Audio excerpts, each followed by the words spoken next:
ஓம் மகா கணபதியை போற்றி, ஓம் ஆஞ்சநேய சுவாமிகளே போற்றி.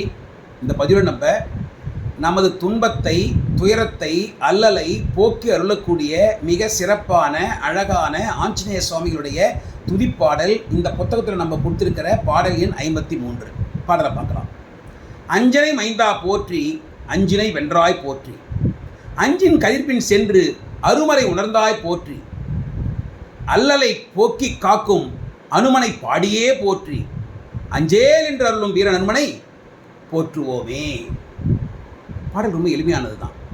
அஞ்சனை மைந்தா போற்றி. ஆஞ்சநேய சுவாமிகளுடைய தாயாரின் பெயர் அஞ்சனை, எல்லோருக்கும் தெரிந்திருக்கும். ஆகவே அவர் அஞ்சனை மைந்தன், அஞ்சனை மைந்தா போற்றி. அவர் சாதாரணமானவர் இல்லை, அஞ்சினை வென்றவர், அஞ்சினை வென்றாய் போற்றி. 5 புலன்களை 5 பொறிகளை வென்றவர். அதாவது கண், மூக்கு, செவி, வாய், உடல், மெய். இந்த 5 பொறிகளில் அதை கொண்டுதான் நம்ம போன்ற சாதாரண மனிதர்கள் படாத பாடில்லை, துயரம் இல்லை. அந்த துயரத்தை போக்க வேண்டுமென்றால் இந்த 5 பொறிகளை நாம் அடக்க வேண்டும். இந்த 5 பொறிகளை 5 புலன்களை கட்டுப்படுத்தியவர்களுக்கு துன்பம் என்பதே இல்லை. அதை கட்டுப்படுத்தியவர், வென்றவர் நமது ஆஞ்சநேய சுவாமிகள். அஞ்சினை வென்றாய் போற்றி. அவர் அஞ்சின் கதிர்பின் சென்று அருமறை உணர்ந்தாய் போற்றி. அவர் அருமறையை, வேதத்தை கற்று உணர்ந்தவர். எப்படி? அஞ்சின் கதிர்பின் சென்று. அஞ்சின் 5 பூதங்களின், என்னென்ன 5 பூதங்கள்? நிலம், நீர், நெருப்பு, காற்று, ஆகாயம். நெருப்பு சூரியன். கதிர்பின் சூரியனை தனது குருவாக கொண்டு அவரிடமிருந்து அருமறையை, வேதத்தை கற்று உணர்ந்தவர் நமது ஆஞ்சநேய சுவாமிகள். அதான் அஞ்சின் கதிர்பின் சென்று அருமறை உணர்ந்தாய் போற்றி. இது எல்லாமே அவருடைய ஞானத்தை குறிக்கிறது. அடுத்தது, அல்லலை போக்கி காக்கும் அனுமனை பாடியே போற்றி. ஆஞ்சநேய சுவாமிகள் நாம் படுகின்ற அல்லலை போக்குபவர், போக்கி நம்மை அந்த அல்லல்களிலிருந்து, துன்பத்திலிருந்து, துயரத்திலிருந்து விடுவித்து காப்பவர். எப்படி அவர் காக்கிறார் அப்படின்னு நம்ம தெரிஞ்சுக்கிறது ரொம்ப எங்கேயும் போக தேவையில்லை. நம்ம ராமாயணத்தில் அவர் செய்யாத செயல்களே இல்லை. ராமர் பட்ட துன்பத்திலிருந்தும், சீதாதேவி பட்ட துன்பத்திலிருந்தும் அவர் தெய்வங்களையே அவர் காப்பாற்றியிருக்கார். அவங்க துன்பத்தையே போக்கியிருக்கார்.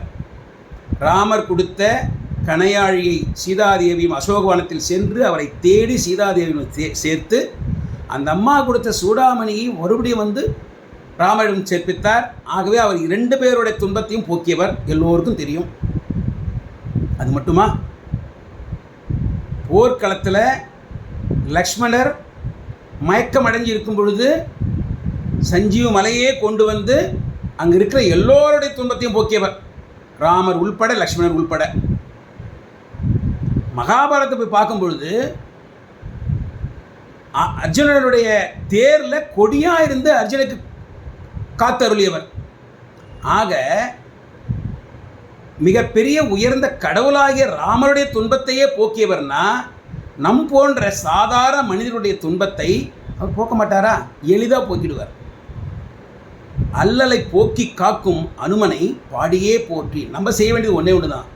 அந்த அல்லலை காப்பவரை நாம் பாடி பாடி புகழ வேண்டும், பாடி போற்ற வேண்டும். நமக்கு தெரிந்த பாடல்களை கொண்டு, நமக்கு தெரிந்த அவருடைய திருநாமங்களை கொண்டு பாடி பாடி அவரை நாம் போற்ற வேண்டும், வணங்க வேண்டும்.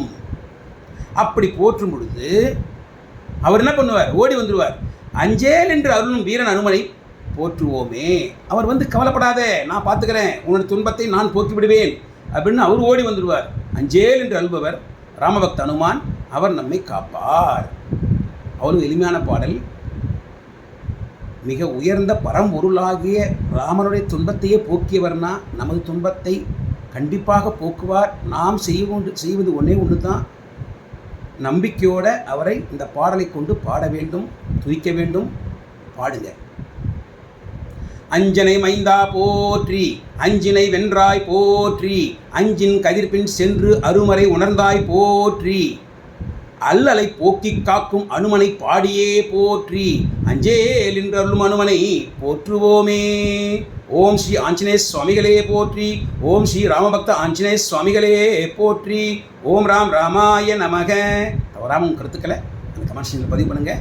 ஓம் ஸ்ரீ ஆஞ்சநேய சுவாமிகளே போற்றி போற்றி போற்றி.